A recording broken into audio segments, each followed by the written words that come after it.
Najprej bi mogoče še pogledali, kje se skriva ta hitrost, ki smo jo prejle omenili. Se pravi, če obrnem to enačbo, da zapišem tok kot gostoto toka krat površina, in to po drugi strani izenačim z tistim, kar smo imeli napisano kot definicijo toka, da je to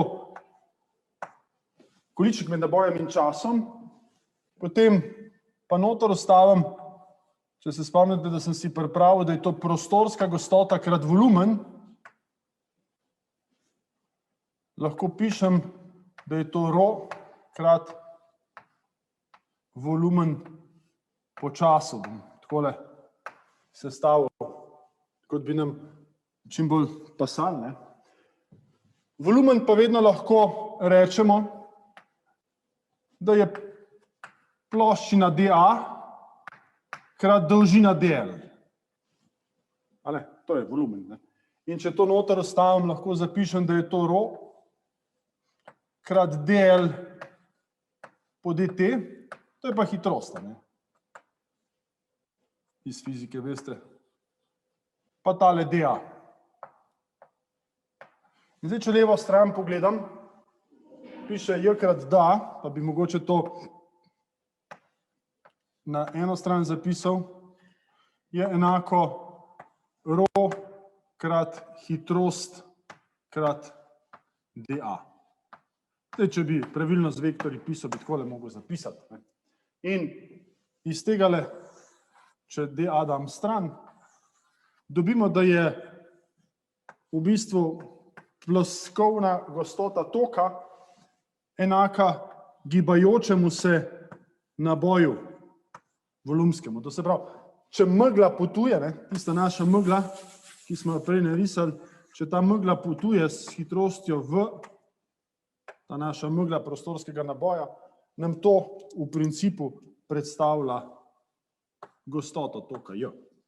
Evo, to sem hotel sam pokazati, kje se zdaj ta hitrost skriva, da ne bi izpadli, kot da smo kakšno stvar zamolčali. Bi pa zdaj v bistvu se naslonil na dve zakonitosti naboja, in sicer, tako kot poznamo iz fizike zakon o ohranitvi mase, poznamo tudi zakon o ohranitvi naboja, ki ne pravi nič drugega kot to, da če imamo nek, bi že kar s tem štartal, zaprt prostor. Dajmo si predstavljati eno tako škatlico.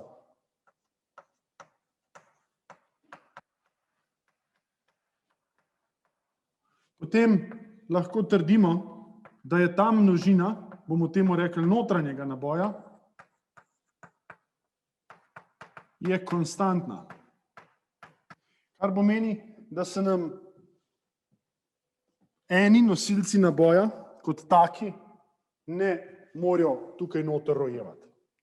To, kar lahko počnemo, je, da razdvajamo naboje. Ampak skupna vsota, če hočete, lahko tudi tako zapišemo, je ves čas konstantna. To, kot smo plusov dali na eno stran, damo minusov na drugo stran. Temu rečemo razdvajanje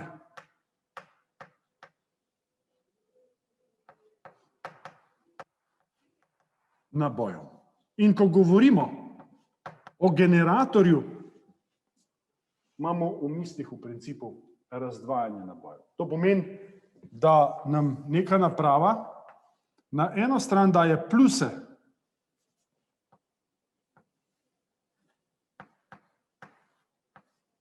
na drugo stran daje pa minuse. Temu razdvajanju nabojev rečemo generiranje električne napetosti. Ampak v principu gre za razdvajanje nabojev, skupna vsota pa ves čas ostaja enaka. To je tisto, kar mi znamo pri elektriki narediti. In iz tega ven, tega razmisleka, pridemo do, po zdravi kmečki pameti, do tako imenovane kontinuitetne enačbe.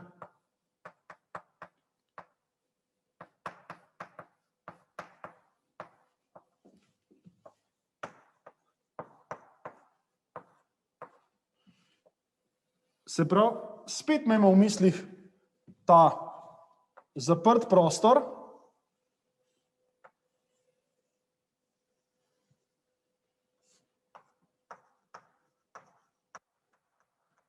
in ta zaprt prostor nam zopet razdvaja notranje naboje od zunanjih in tej notranji bodo tisti, o katerih mi govorimo.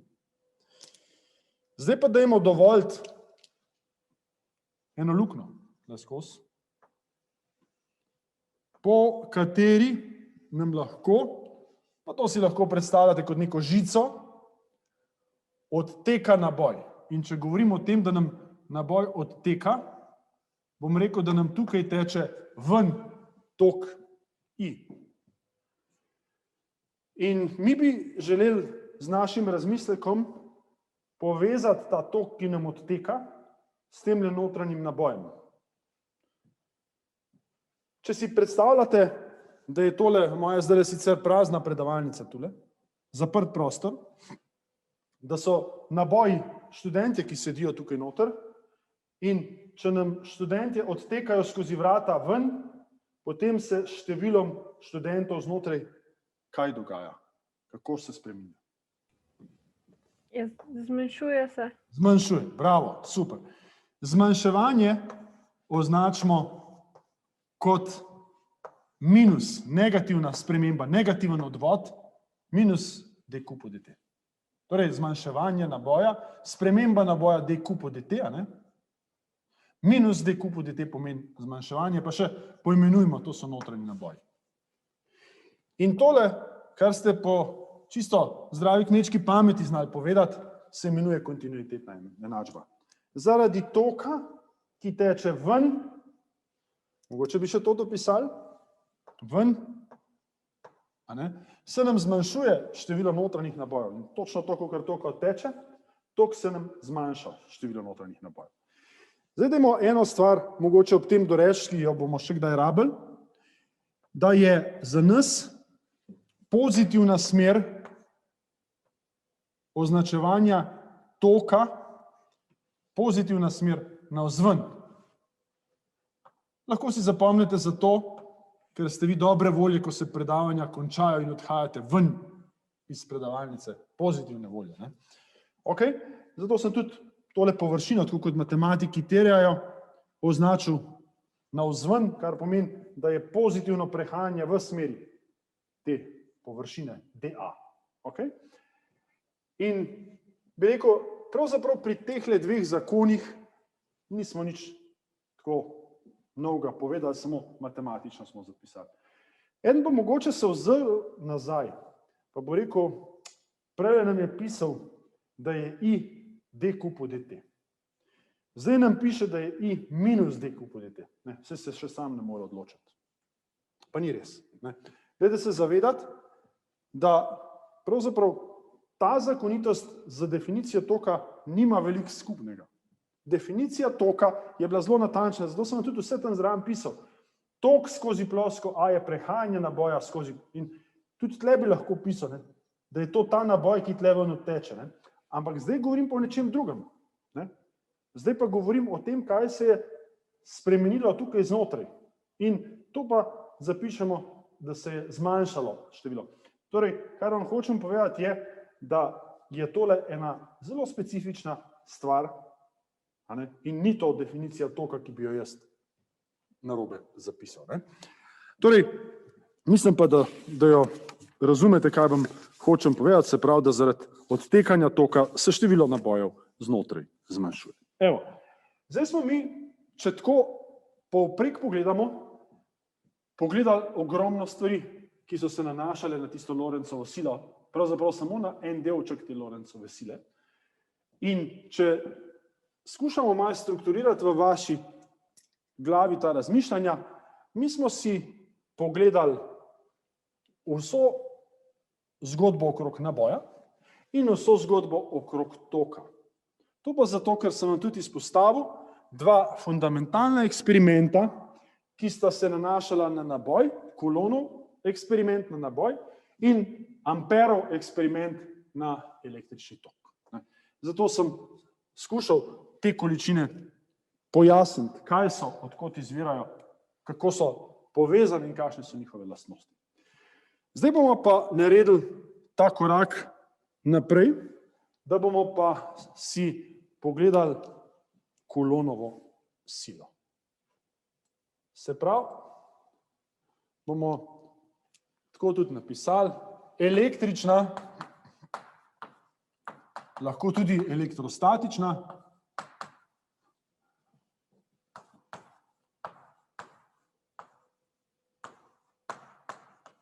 Coulombova sila.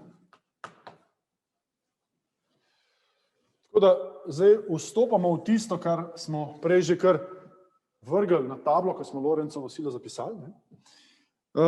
Pa si dajmo pogledati, kaj je bil ta eksperiment, ki sem ga prej tako izpostavil kot pomembnega.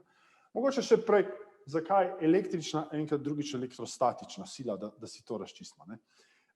Glejte, mi bomo zdaj v nadaljnjih razmišljanjih ves čas govorili, da vse miruje. Stacionarno stanje bomo spremljali. Kaj ti? Jaz vam bom čez 3 tedne priznal, da se stvari majčkeno spremenijo, če niso stacionarne. Dobimo še neke člene, ki jih bom zdaj zamolčal. Zamolčal jih bom zato, da nam bo stvari lažje razumeti. Okay? Se pravi, izpostavljam samo tisti del, ki se nanaša na statične razmere. To pa pomeni mirujoče razmere. Ne sprašujemo se, kako je ta naboj sem prišel, zaenkrat govorimo, da tlele je. Okay? Kmalu bomo dovolili, da tudi kaj steče, ko bomo o toku govorili. Zdaj, tok sem vam samo definiral, bomo še kaj več povedali. Kmalu bomo dovolili še marsikaj, recimo bi znali prehoden pojav, bi znali harmonične stvari pogledati. Sej, vidite, govor je v bistvu neko nihanje, ne, ki ga oddajamo, pa ga mikrofonu jamemo. Za začetek si dajmo stvari poenostaviti in dajmo reči, da so to stacionarne razmere. Ne. In Coulomb se je ukvarjal nekako takole, ne, z eksperimentom, da je postavil 2 naboja in mogoče dajmo kar tukaj vmes označiti, čeprav je Coulomb to potem zelo eksplicitno znal tudi zapisati, to se pravi, tole je distančni vektor, močemo reči kar vektor R, to se pravi razdalja, pa še smer nima. Ne? In Coulomb, ki je to opazoval silo na te 2 naboja. To se pravi, sila med nabojema. In ugotovil naslednje. On je ugotovitve zapisal, ne pa niti tako zelo eksaktne enačbe. Če imamo zdaj ta 2 naboja, ki sta enako predznačena, recimo oba plus ali pa oba minus, se odbijata. In če imamo ta 2 naboja, ki sta raznoimensko preznačena, plus pa minus, se privlačita. Potem druga ugotovitev je pa bila, da je sila obratno sorazmerna s kvadratom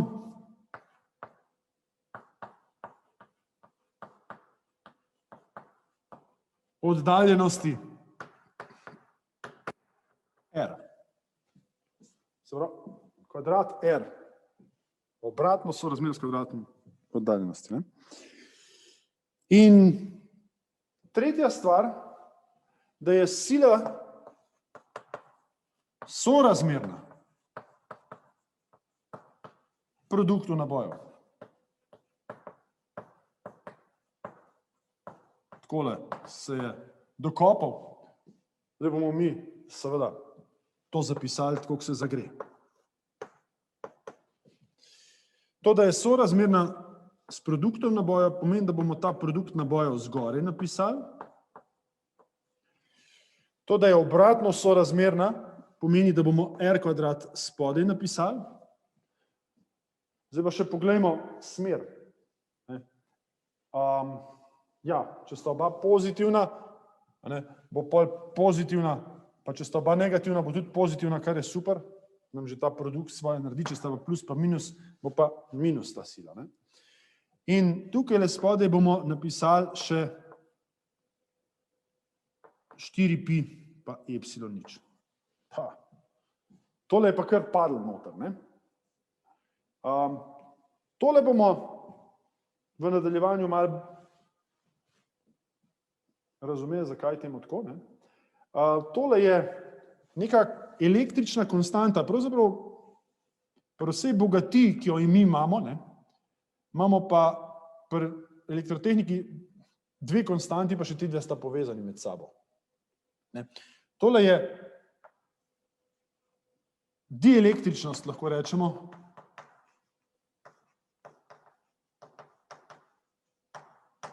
vakuma. To je uradno ime. Lahko pa rečemo, da je to nekaj, kar nam pove, kako se odzove prazen prostor pravzaprav. In sicer je to 8,85 krat 10 na minus 12. To konstanto praktično ste srečali, verjetno. Kaj piše tam? Dielektričnost. Vakuma. Dielektričnost vakuma. Praznega prostora ali vakuma. Veste, če še zrak vam poberemo. Dielektričnost vakuma. 8,85 krat 10 na minus 12 amper sekunde na voltmeter. Tole 4pi, pa nekateri to mogoče poznate, drugi ne. Ampak, če imamo mi krog, pa vas vprašam, koliko je poln kot, boste rekli 2pi. Če imamo pa kroglo, pa vas vprašam, koliko je poln prostorski kot, je pa tole 4pi. Torej, tole je poln prostorski kot. Poln prostorski kot je 4pi. Veste, kaj to pomeni? Kamorkoli bi tole postavil okrog tegale objekta v prostoru, kamorkoli bi delovala ista sila. To so hoteli povedati. Ok, zdaj nam pa moramo samo še smerni vektor dodati. Mogoče bi bilo takole fino, da začnemo razmišljati.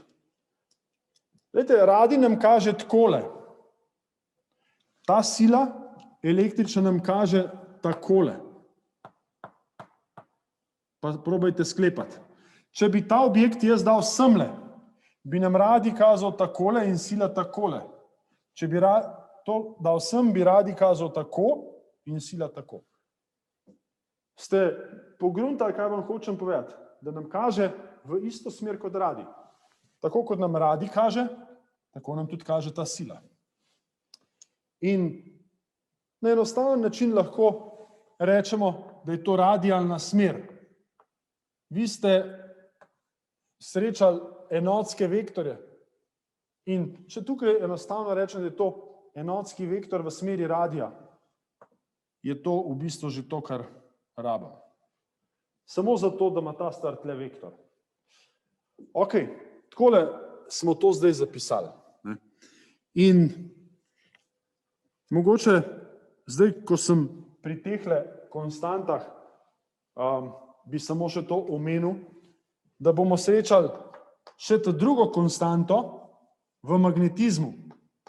Mi nič, ki je 4pi krat 10 na minus 7. Volt sekunde na amper meter.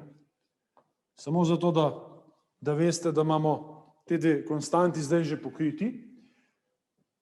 In še to, prej sem vam namignil, da to nista dve konstanti, ampak da je to v bistvu ena konstanta, kajti te dve konstanti sta povezani z eno fizikalno konstanto. Kam če to tlele bom napisati? Če jih zmnožimo, mi nič krat epsilon nič je ena s svetlobno hitrostjo. To boste kasneje še kdaj mogoče srečali, ko se boste ukvarjali z valovanji, pa boste povedali, da nam radijsko valovanje potuje s svetlobno hitrostjo. Samo upozorim. Pa mogoče ta stol, ali kaj je tam, ko se sploh ne vidi, kaj... Vidim, kaj je problem. Zaslona, ne da? Ja, malo, pač... Takole. Ja. Evo, bo v redu? Ja. A kaj... Samo da omenim... Piše 10 na minus 7 volt metrov? Volt sekunde Volt sekunde? na amper meter. Volt sekunde na amper meter. Malo mi prostora zmanjkuje, ja. Tukaj pa samo upozorim, mi nič krat epsilon nič nisem rekel, napisal pa sem 1 ulomljenost za c nič na kvadrat. Tole boste potem pri Boštjanu verjetno v nadaljevanju še uporabili. Ampak, glejte, važno je, da začutimo, za dva točkasta naboja se med sabo odbijata, če sta enako preznačena, pa privlačena, če sta različno preznačena. S kvadratom, smo rekli, se spreminja tale odvisnost, sile med njima in sila je sorazmerna produktu teh dveh nabojev, zato jih imamo oba na vrhu. Glede, zdaj pa, če gre tole za eno navadno silo, kot smo mi navajeni, potem je prav, da se samo spomnimo tistega, kar smo mi že srečevali. In sicer, bom takole napisal,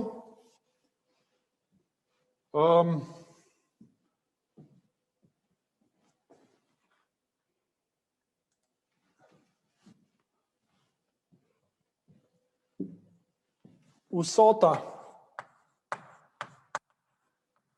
s tujko rečemo temu superpozicija sil.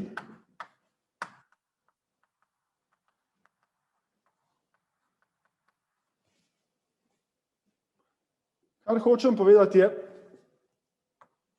da iz fizike, ko ste se ukvarjali s silami na klancu, ste prvič spoznali ta fenomen.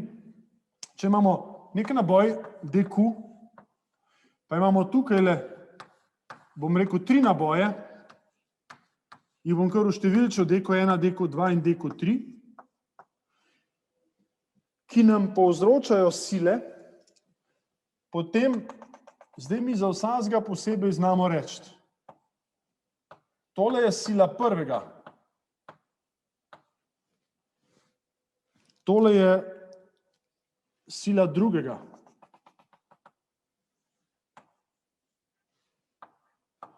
Ne vemo, koliko so dolge, ker ne vemo, kakšni so naboji, ampak in tole je sila tretjega.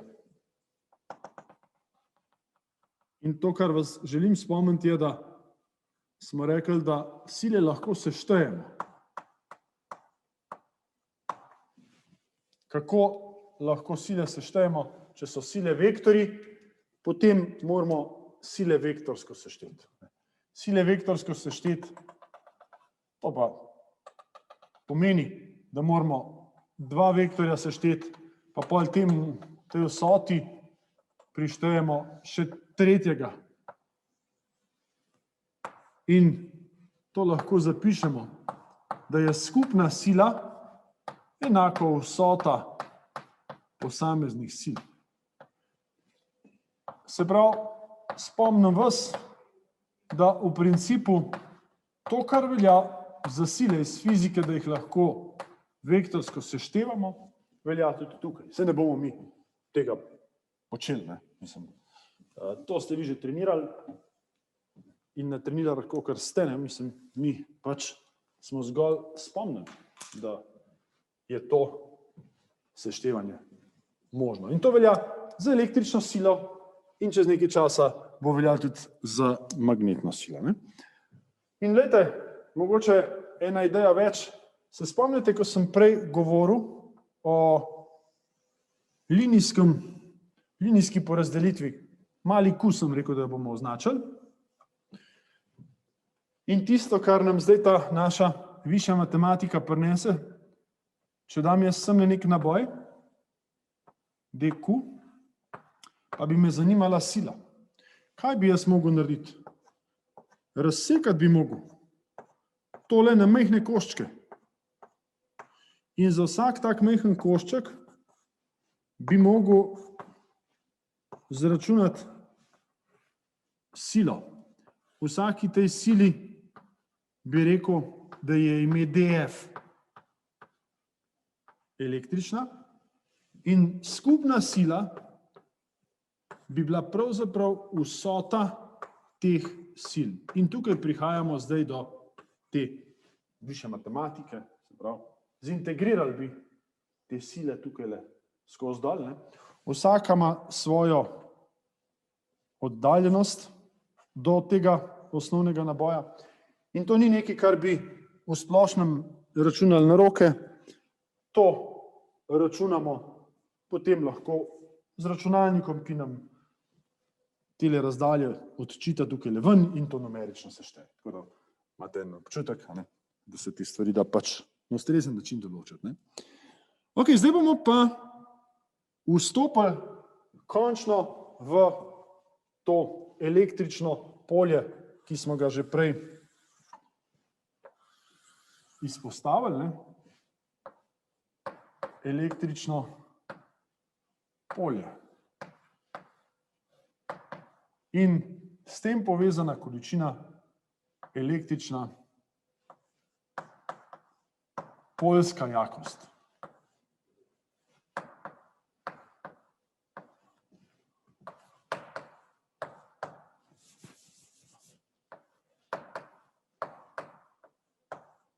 Evo, takole. Ta prva stvar je ta definicija, ki nam bo pa hkrati tudi motivacija za naš razmislek. Glejte, če se ozrem nazaj, lahko rečemo, da so tele trije tukajle povzročitelji. Tale tule je pa objekt, ki ga opazujemo. Ali pa tale žica je povzročitelj in tale je objekt, ki ga opazujemo. Ok? Se pravi, dajmo probati narediti, bom kar tukaj napisal, dekompozicijo. To pomeni razdružitev, ne?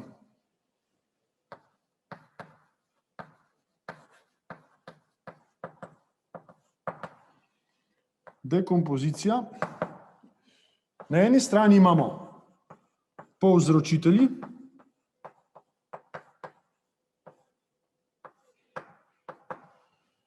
in te povzročitelje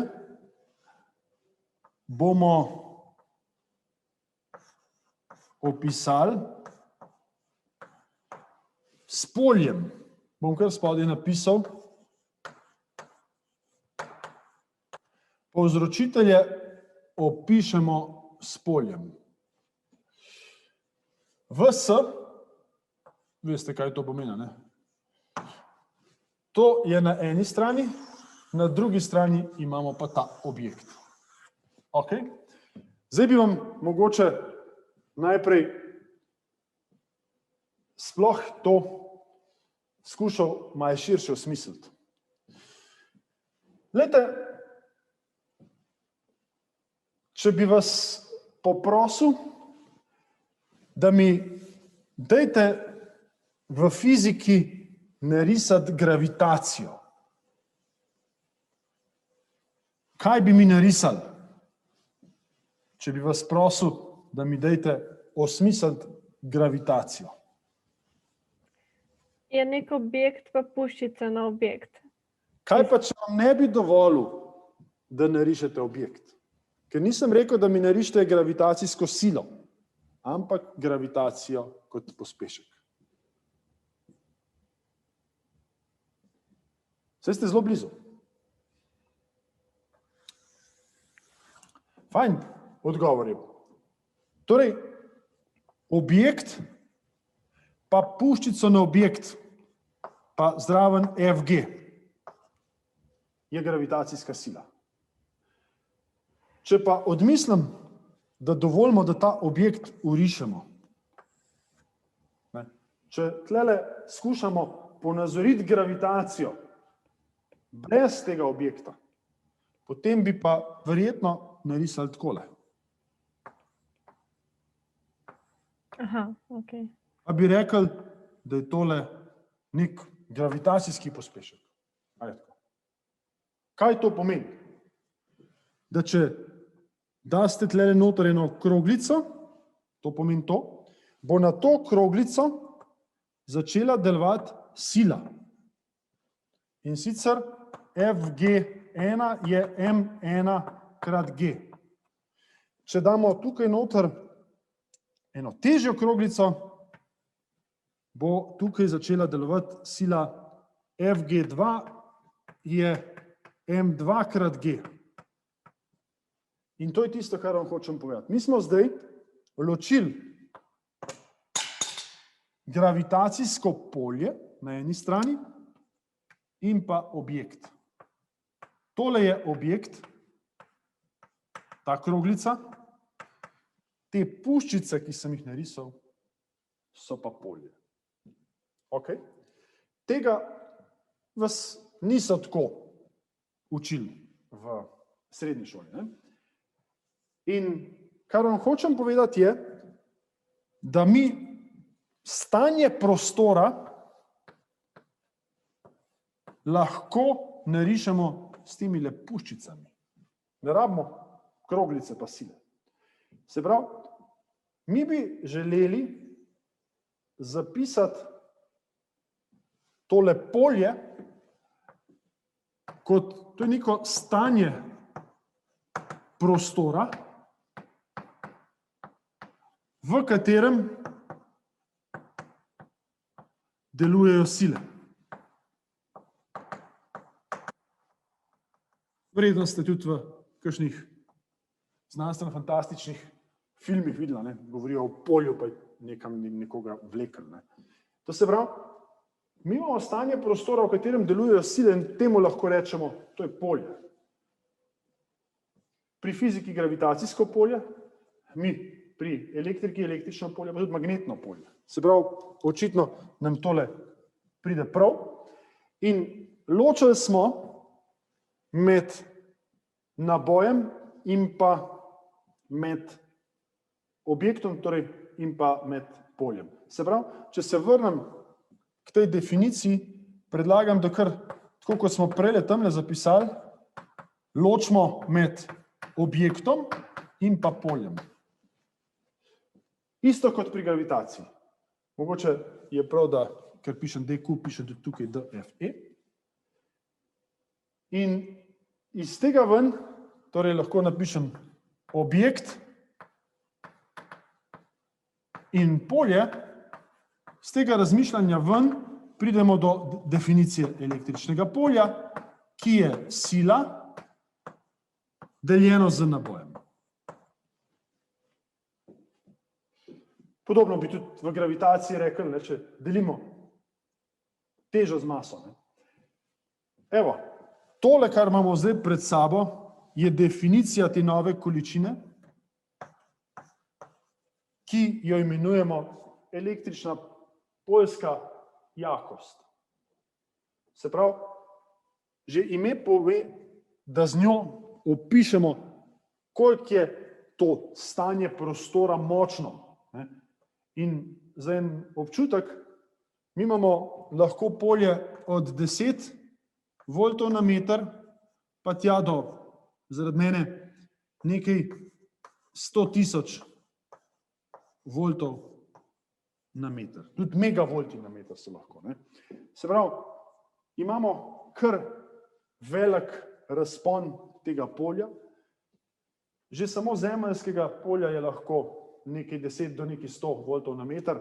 Ko začnejo strele švigati, pridemo v megavolte na meter. Ne? Zdaj to polje kot tako nam predstavlja tudi neke omejitve. Ne? Mi ne moramo s tem poljem jeti v prevelike vrednosti, ker pač, kot veste, nam potem naboji preskočijo in nam useka iskra. Ne? Ok, zdaj, če dovolite, bi tale del pobrisal ravno zato, da bi lahko semle prepisal tisto enačbo, ki jo imam na drugi strani table. Evo, ker do zdaj je tale naša enačba izgledala takole. Kolon je rekel, da je tole produkt nabojev ulomljeno z 4 pi epsilon nič r kvadrat. Evo. Zdaj pa v tej luči primerjave teh dveh enačb mi lahko razglasimo tale drugi naboj kot objekt, ker sem se ukvarjal tamle z risanjem prej, če se spomnite, s tem, kakšna sila deluje na njega. Ne? Se bom toliko vrnil, da mogoče sam spomnim na to. Ne? Se pravi, tale drugi naboj je bil tisti, na katerega sem opazoval silo, zato dajmo reči, da je tole objekt. Tale prvi naboj ne bo pa povzročitelj polja. In če se vrnemo, tole, kar je tukajle, je pa polje. In ker je bil to točkast naboj, bom kar zapisal, da je to električno polje za točkast naboj. Se pravi, mi znamo zračunati, kakšno je električno polje za točkast naboj. In ker je ta naboj majhen naboj, bom tudi tukaj pisal DE.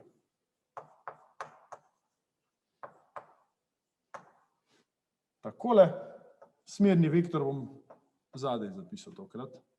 Se pravi, velikost dq1 ulomljeno za 4 pi epsilon nič r kvadrat krat smerni vektor v radialni smeri. Če ste zato, bi še skico zraven narisal, da si predstavljamo, kaj to pomeni. Mi imamo povzročitelja, smo rekli naboj Q1, in imamo točko, v kateri želimo narisati polje.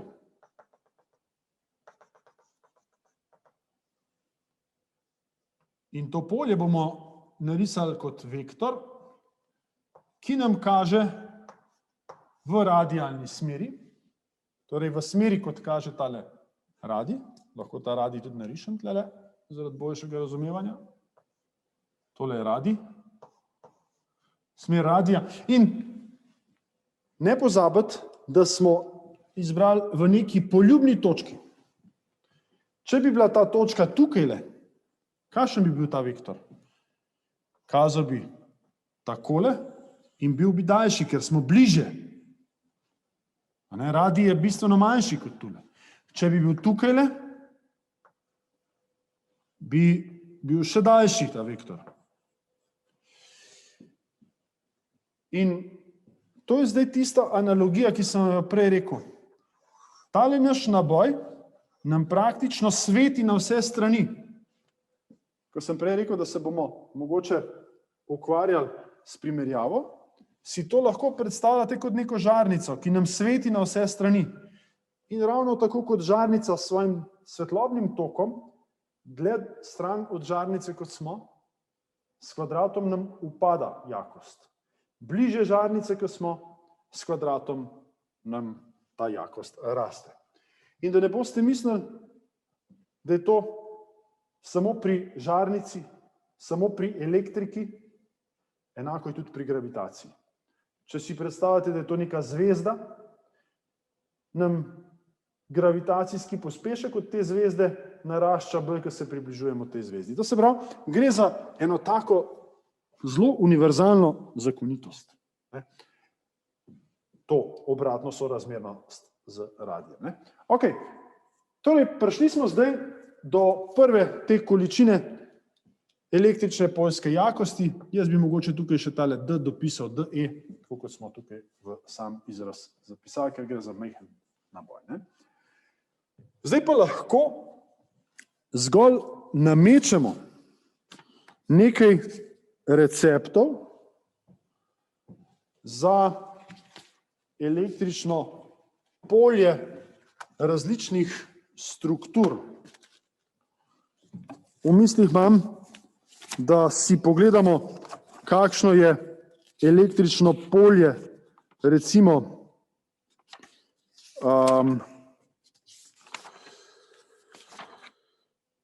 takih osnovnih struktur, kot so, recimo, premica, ploskev. Moram spet malo table obrisati.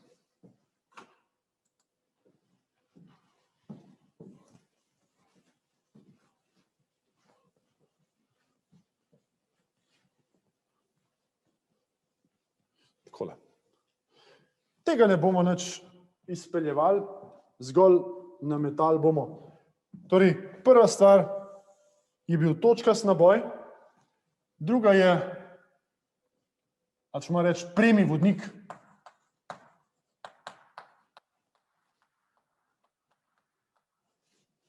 To se pravi, premij vodnik imam v mislih neko dolgo naelektreno ravno strukturo. Če se spomnite, smo za linijski naboj uporabljali črko Q in če bi mi hoteli v neki poljubni točki zračunati, kakšno električno polje je, bi mogli vedeti, koliko je ta točka odmaknjena in temu odmiku od premice lahko rečemo mali R. Tisti, ki bi razmišljali o integriranju, bi rekli, taka dva koščka, en povzroča sem, en povzroča tja in rezultanta nam kaže za električno polje takole. Jaz bi pa kar zapisal, da je rezultat Q ulomljeno z 2 pi epsilon nič krat radio. In to nam kaže v radialni smeri. Zdaj sem radij pri tej valni koordinati, sem označil z malo črko R. Zato pišem ER. Potem recimo še en zgled bi mogoče pogledali za plosko. Plosko je dosti težko narisati.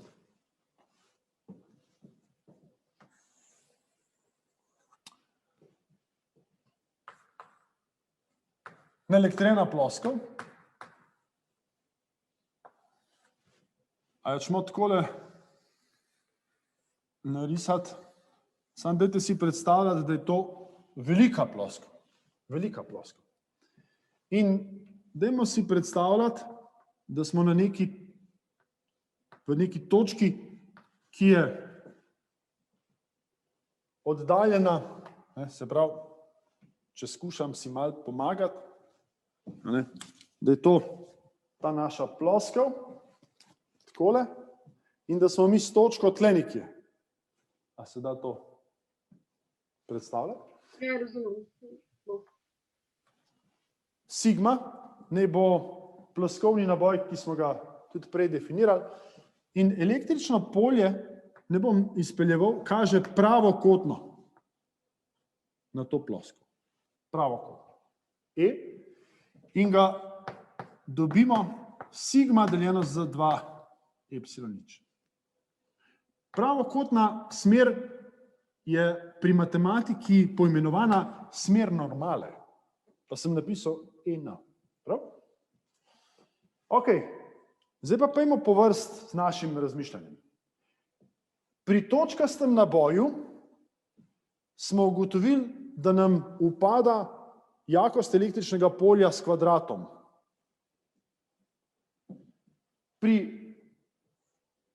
premem naboju smo ugotovili, da nam upada jakost električnega polja s prvo potenco. Pri ploskvi smo ugotovili, da nam upada kako? Da nam ne upada. Torej, če imamo zelo razsežno ploskev, nam električno polje z oddaljenostjo sploh ne upada. In glejte, tisto, kar bi rad, da odnesete bolj kot posamezne enačbe. Jaz sem vam povedal, da tole ne velja samo za električno polje, ampak velja tudi za druge gradnike, ki jih srečujemo pri multimediji. Recimo, navadna žarnica, če jo postavimo nekam v prostor, nam njen osvetlitev upada s kvadratom. Linijske osvetlitve, recimo, konkretno, LED trakovi so zdaj ena taka, bi rekel, zelo popularna zadeva, nam v bistvu upada osvetlitev s prvo potenco. Če bi bili z mano tukaj v predavalnici 1 in bi se ozrli v strop, bi videli, da imamo svetilke postavljene po celem stropu. In v principu to pomeni, da so luči ploskovno porazdeljene po celi tej veliki ravnini nad mano. In osvetlitev je zelo lepo konstantna. Torej, ne glede na to, da sem jaz od stropa oddaljen 8 metrov, imam zelo lepo osvetlitev tule. Ne? Kajti celotna površina je enakomerno pokrita in to lahko tretiramo kot ploskovno porazdelitev. Ne? To, kar velja za električno polje, sem prej povedal, velja tudi za svetlobo. Pa vam lahko povem, da velja tudi za zvok. Vi veste, da klasičen zvočnik kot tak, če ste vi daleč stran od njega, nam predstavlja nek točkovni element, ker smo mi recimo na nekem koncertu, smo mi 15 metrov stran in ta zvočnik nam predstavlja točko. Ne? Elektrostatičen zvočnik, ki ga boste videli na laboratorijskih vajah, pa ima to prednost, da ga vi lahko postavite praktično kot eno ploskev, lahko tudi zaradi mene prek cele stene in vam potem vibrira. Kar pomeni, da dejansko je po tej analogiji zvok v prostoru lahko enakomerno porazdeljen. Za razliko od točkastih zvočnikov, ne, ki so tej klasični elektromagnetni zvočniki. Se pravi, te stvari sem nekako želel predstaviti kot drugo možno interpretacijo tega, kar sem vam skozi elektriko najprej želel predstaviti. Ok, mi si bomo potem v nadaljevanju pogledali še nekaj lastnosti, bi pa izkoristil zdajle še to, da vam pokažem, mislim, da imam pripravljena, 2 eksperimenta, ki se nanašata na to, kakšno je polje krogla in kakšno je polje med ploščama. Dajte prosim si predstavljati, točkast naboj lahko učinkovito modeliramo z kroglo. In ploščo bomo si pogledali na eksperimentu, evo takole, samo sekundo.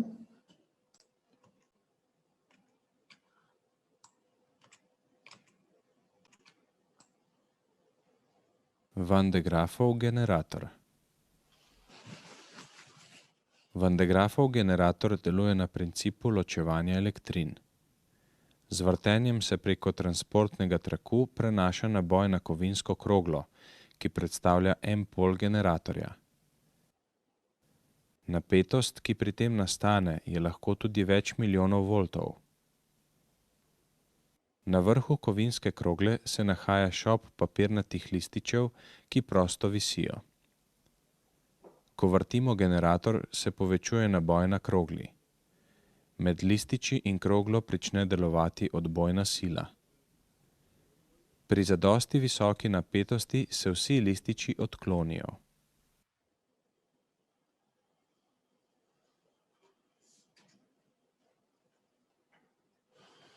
No, tukaj lahko vidite to radialno smer, kako vleče tele lističe stran od krogle. Ne?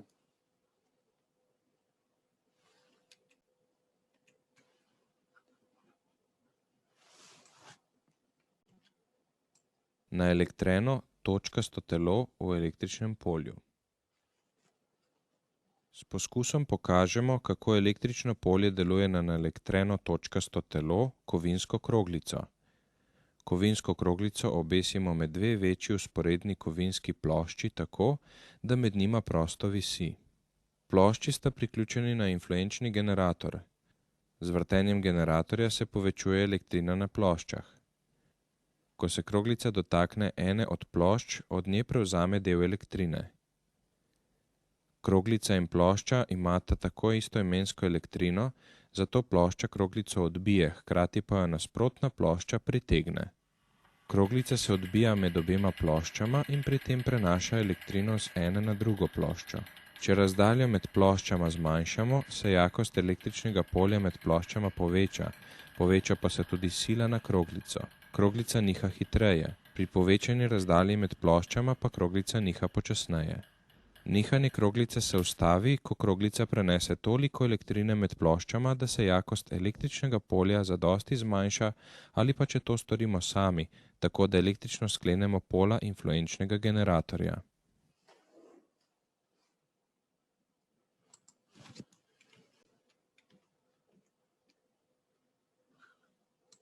Ok, tako da smo si pogledali dva eksperimenta, ki nam pokrivata, bi rekel, te dva elementarna gradnika, in sicer točko in plosko, s tem smo pa zreli za odmor.